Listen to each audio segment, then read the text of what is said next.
તમને લઈ લઈએ ને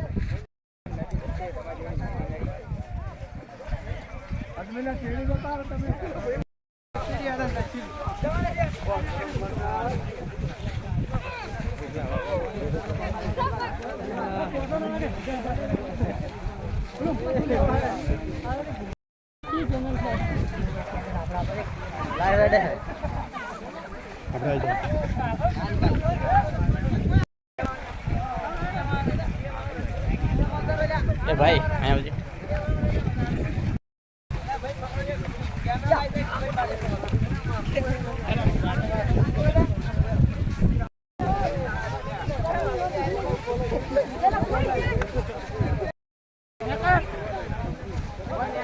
आ कયું ગામ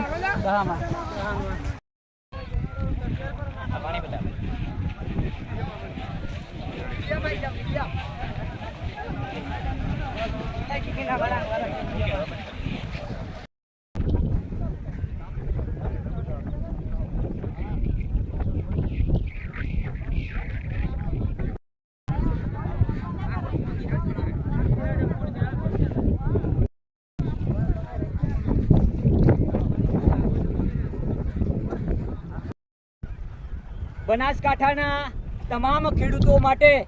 એક ખુશીના સમાચાર છે કે બનાસ નદીમાંથી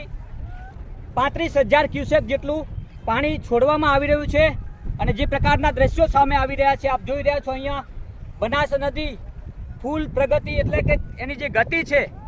એ ગતિની સ્પીડમાં ચાલી રહી છે. બનાસ નદીમાં હાલમાં 35,000 જેટલા ક્યુસેક જેટલું પાણી છોડવામાં આવી રહ્યું છે અને જે પ્રકારના દ્રશ્યો સામે આવી રહ્યા છે આ તમામ દ્રશ્યો જોતા એવું લાગે છે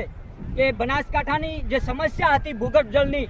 એ સમસ્યા હલ થશે અને ચોક્કસથી હલ થશે જો આગામી સમયમાં પણ આવી જ રીતે આ બનાસ નદી ચાલુ રહેશે તો. કારણ કે જે સમસ્યા આપણી છે એ એક જ છે કે બનાસકાંઠામાં તળિયા ઝાટક થઈ ગયા છે એટલે તળિયા ઝાટક જે પાણી પૂરા થઈ ગયા છે એ પાણીને સાચવવા માટે બનાસકાંઠાના દાંતીવાડામાંથી સતત પાણી આવી રહ્યું છે અને ચોક્કસથી ભગવાનને પ્રાર્થના કરીએ તમામ ખેડૂતો સાથે મળીને કે આ પાણી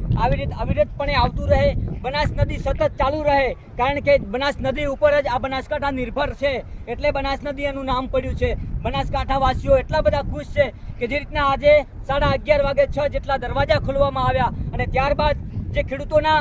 ચહેરા ઉપર જે ખુશીનો માહોલ જોવા મળ્યો ખરેખર એ માહોલ ખુશીનો હોવો જોઈએ. કારણ કે પાણી માટે ઘણું બધું લડવું પડે છે, પાણી માટે ઘણી બધી લડાઈઓ કરવી પડે છે, પાણી માટે આંદોલનો કરવા પડે છે. એ આંદોલનો ત્યારે જ નહીં કરવા પડે કે જ્યારે આ પાણીની સમસ્યાનું હલ થશે અને એ ત્યારે જ હલ થશે જ્યારે બનાસ નદી સતત જીવિત રહેશે. રાજ ગજ્જર, બનાસ તક.